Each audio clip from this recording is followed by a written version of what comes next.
आने वाली 27 तारीख को दहाड़े गुरुवार दहाड़े महाशिवरात्रि शुभ अवसर पर आदिवासी ढोल प्रतियोगिता छोटी सिरवल में यह कार्यक्रम राख रहा। इना कार्यक्रम में फर्स्ट में इनाम राशि 5,555 रुपया छोटी सिरवल में।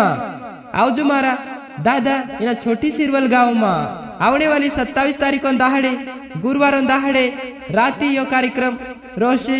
और इना कार्यक्रम में वारु मोटे इने गोहरे ढूल वाजनो जुए तीना काजे फर्स्ट में इनाम जोड़ से जैसे कि अपना वगाड़ी वाला ढूल वागती रोसु ढूल वाजनो जुए वारु मोटे इने गोहरे ढूल वाग से तीना काजे फर्स्ट में इनाम।